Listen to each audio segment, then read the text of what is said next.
Hello friends, अस्सलाम वालेकुम। Welcome to MU entertainment.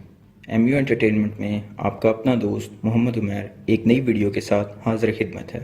दोस्तों, वीडियो शुरू करने से पहले आपको बताता चलूं कि अब तक अगर आपने चैनल को सब्सक्राइब नहीं किया तो प्लीज़ चैनल को सब्सक्राइब करें और साथ बने बेल आइकन को प्रेस कर दें ताकि चैनल पर आने वाली तमाम लेटेस्ट वीडियोस आप तक बआसानी पहुंच सकें।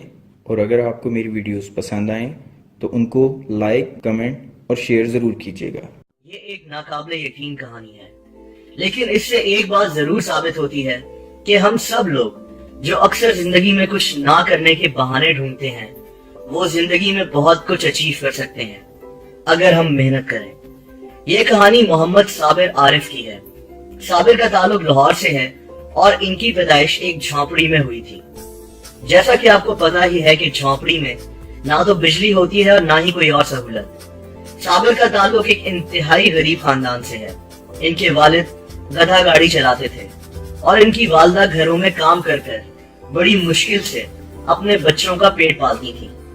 खुद साबिर कूड़ा उठाया करते थे और कभी कभार अपने वालिद के साथ गधा गाड़ी भी चलाया करते थे। इसके अलावा साबिर बसों में पानी भी बेचा करते थे। लेकिन साबिर के मुताबिक बेइंतहा गुर्बत से भी बड़ा मसला वो एहसास कमतरी थी जो बचपन से ही इनको लोगों की तरफ से मिली थी। 5 साल साबिर रोजाना सुबह कूड़ा उठाते और कूड़ा चुनने के लिए लाहौर शहर की तरफ निकल जाते। लेकिन इसी एहसास कमतरी ने साबिर के दिल में पढ़ने की ख्वाहिश पैदा कर दी। साबिर के मुताबिक वो कूड़ा चुनते और कूड़े में पड़े हुए अखबारों को घर ले आते और सारा दिन पढ़ने की कोशिश करते। साबिर के कजिन्स और इनकी झोपड़पट्टी में रहने वाले इनके दोस्त इनका मजाक उड़ाया करते थे कि ये पागल हो चुका है। इनको डांट तक पड़ती थी कि किन कामों में अपना वक्त जाया कर रहा है। लेकिन साबिर के दिल में पढ़ने लिखने की बेहद ज्यादा ख्वाहिश थी और इसी ख्वाहिश ने साबिर को एक स्कूल में पहुंचा दिया। लेकिन साबिर को घर कूड़ा चुनकर पैसे भी देने होते थे, इसीलिए साबिर सुबह सुबह उठते और कूड़ा चुनने निकल जाते और फिर वापस आकर स्कूल चले जाते और सारा दिन स्कूल में गुजारा करते थे। साबिर के मुताबिक स्कूल में भी इनका मजाक उड़ाया जाता था। इनको मुसल्ली और चंगड़ और तरह तरह के नामों से पुकारा जाता था। साबिर के मुताबिक उनके टीचर समझते थे कि ये कूड़ा चुनने वाला लड़का है और इसका दिमाग काम नहीं करता। लेकिन इन्हीं तासुबात और क्लास डिफरेंस ने साबिर को मजीद हिम्मत दी। दोस्तों, साबिर को अंग्रेजी सीखने का बेहद शौक था। ये 5वीं और 6ठी क्लास से ही अंग्रेजी सीखना शुरू हो गए थे। साबिर के मुताबिक इनको पता था कि अगर इन्होंने अंग्रेजी बोलना सीख ली तो लोग इनको मुख्तलिफ अंदाज में ट्रीट करेंगे। और दोस्तों, हमारे मुआशरे का सच भी यही है, चाहे आपको पसंद आए या ना आए। शुरू में तो साबिर को अंग्रेजी पढ़ना तक नहीं आती थी, लेकिन दिन रात इंग्लिश अखबार पढ़ कर इन्होंने अंग्रेजी सीखना शुरू कर दी। 8th क्लास में साबिर ने 800 में से 674 नंबर लिए और इनको रोटरी क्लब लाहौर ने 300 रुपए की स्कॉलरशिप भी दी। साबिर के लिए उस वक्त ये 300 रुपए बेहद अहमियत रखते थे और इन्होंने अपनी 9th और 10th क्लास की किताबें और यूनिफॉर्म खरीद लिया। साबिर ने अंग्रेजी में भी इतनी महारत हासिल कर ली कि ये अपने क्लास फेलोज को इंग्लिश की ट्यूशन पढ़ाना शुरू हो गए। इसके अलावा इन्होंने सुबह कूड़ा चुनने के बजाय अब घरों में अखबार फेंकना शुरू कर दिए। जिन घरों में इनकी वालदा काम करने जाया करती थी, साबिर अपनी वालदा के साथ जाकर वहीं आसपास गाड़ियां भी साफ कर लिया करते थे। साबिर के लिए एक एक रुपए की अहमियत थी। साबिर को पढ़ने की इतनी ख्वाहिश थी कि ये स्कूल की किताबों के अलावा भी मुख्तलिफ किताबें पढ़ा करते थे, जिनमें रशियन लिटरेचर तक शामिल था।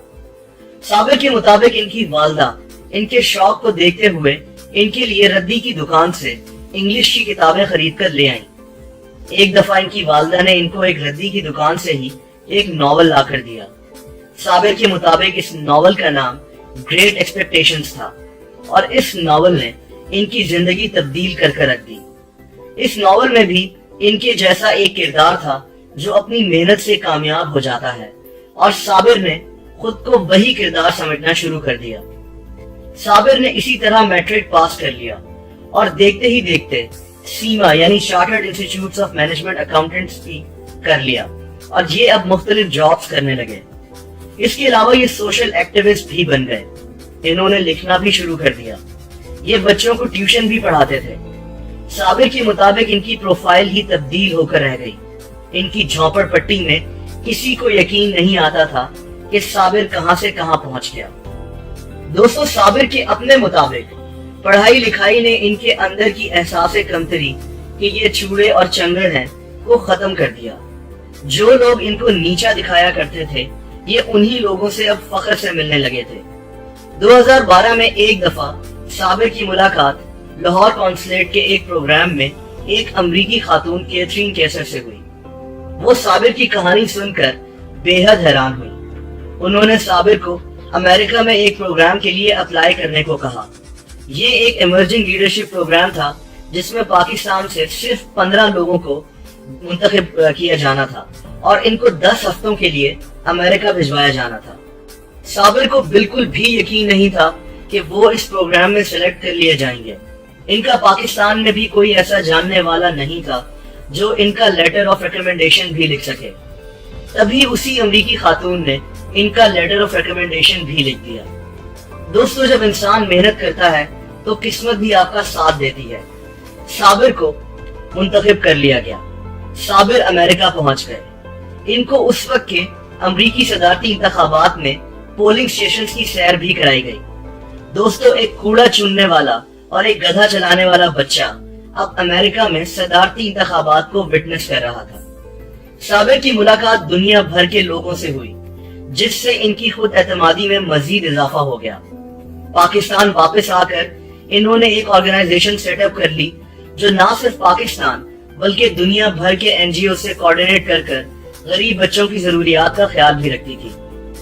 صابر نے اپنی جھونپڑ پٹی میں موبائل ٹوائلٹس کا پروجیکٹ بھی شروع کیا، کیونکہ ان کے مطابق وہاں کے بے شمار لوگ صرف ٹوائلٹس نہ ہونے کی وجہ سے بیمار ہو کر مر جایا کرتے تھے۔